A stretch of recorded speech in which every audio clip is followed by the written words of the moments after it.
दोस्तों, आप जानते हैं कि वर्ष 2025 राज खोसला साहब का बर्थ सेंटेनरी ईयर है। अगर वो जिंदा होते तो 100 साल के हो जाते। इस कारण इस कार्यक्रम के अंतर्गत हम उनकी बनाई गई कुछ खास खास फिल्मों के बारे में चर्चा करेंगे। आज हमने जिस फिल्म को चर्चा के लिए चुना है वो है सुपरहिट फिल्म एक मुसाफिर एक हसीना। इस फिल्म के प्रोड्यूसर थे शशाधर मुखर्जी साहब, जो अशोक कुमार साहब के ब्रदर इन लॉ थे। और वो पहले बॉम्बे टॉकीज और फिल्मिस्तान दोनों से जुड़े हुए थे। बाद में बॉम्बे टॉकीज इतना नहीं चला, फिल्मिस्तान के फिर भी वो मालिक रहे। फिल्मिस्तान में देवर साहब की फिल्म मुनीम जी और फिर पेइंग गेस्ट बनी। परंतु एक फाइनेंशियर के अनड्यू इंटरफेरेंस के कारण शशाधर मुखर्जी साहब ने फिल्मिस्तान बंद किया और उसकी जगह फिल्मालय की स्थापना की। फिल्मालय की पहली फिल्म जॉय मुखर्जी साहब और साधना जी के साथ बनी, लव इन शिमला, जो कि बहुत बड़ी हिट रही। दूसरी फिल्म बनाने के लिए भी उन्होंने जॉय मुखर्जी साहब और साधना को चुना और डायरेक्शन का काम राज खोसला जी को सौंपा। आप जानते हैं राज खोसला जी की फिल्मों का स्ट्रॉन्ग पॉइंट होता था म्यूजिक। जैसे आपने जरूर देखी होगी देव साहब की फिल्म सीआईडी, जिसमें ओपी नैयर साहब का बहुत ही शानदार म्यूजिक था। इस बार भी फिल्म एक मुसाफिर एक हसीना के लिए राज खोसला साहब ने ओपी नैयर साहब को चुना। ओपी नैयर साहब ने म्यूजिक देने से पहले तीन बड़े शायर अनुबंधित किए।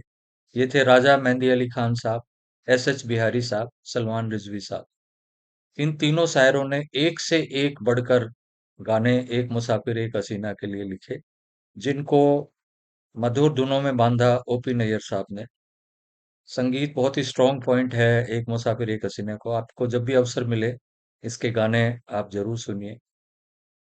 फिल्म की कहानी कश्मीर की 1947-48 वॉर से संबंधित है। जॉय मुखर्जी साहब आर्मी कैप्टन अजय मेहरा का रोल करते हैं और उनकी ड्यूटी कश्मीर फ्रंट पे लगती है। उसी वक्त साधना, जिसका फिल्म में नाम आशा होता है, एक अनाथ लड़की है जिसके चाचा पैसों के लालच में उसकी शादी गलत जगह कर रहे होते हैं। शादी चल रही होती है, उसी वक्त कबायलियों का अटैक हो जाता है। साधना के ससुराल वाले उसके गहने छीन लेते हैं और उसको मरने के लिए छोड़ देते हैं।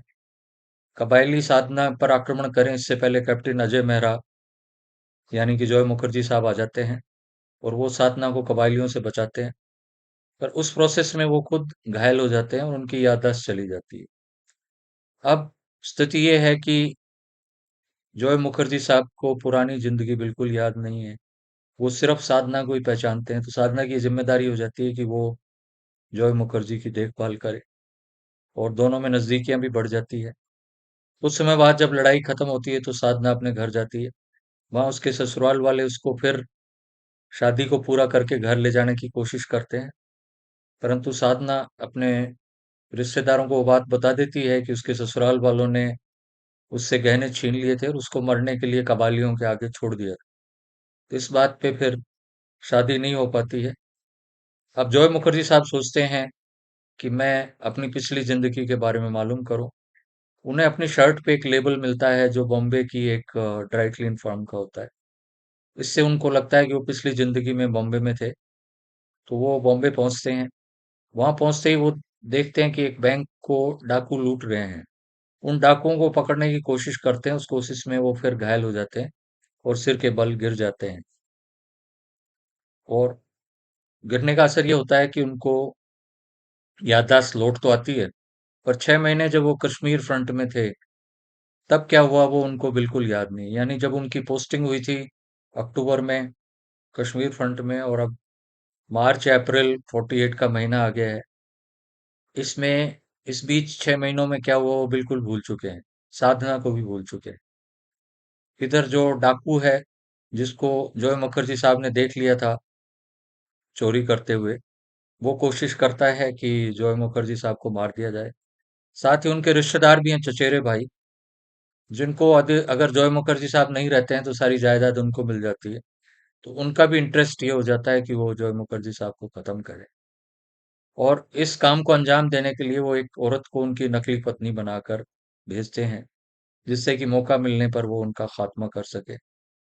उधर साधना को अखबारों से पता चलता है कि जॉय मुखर्जी साहब बॉम्बे में हैं, तो वो भी उनको ढूंढते ढूंढते वहां आ जाती है। और साधना पूरी कोशिश करती है कि किसी तरह से जॉय मुखर्जी साहब ठीक हो जाएं। फिल्म में बहुत अच्छा संगीत है, बहुत अच्छा डायरेक्शन है, सस्पेंस है, रोमांस है, कॉमेडी भी धूमल साहब और राजेंद्र नाथ साहब ने बहुत शानदार कॉमेडी की है। आपको जब भी अवसर मिले इस फिल्म को आप जरूर देखिएगा। ये फिल्म जब रिलीज हुई तो इसमें बहुत से फ्लैशबैक्स डाले गए थे, तो लोगों को स्टोरी समझ में नहीं आई। 5 महीने बाद इसको फिर रिलीज किया गया।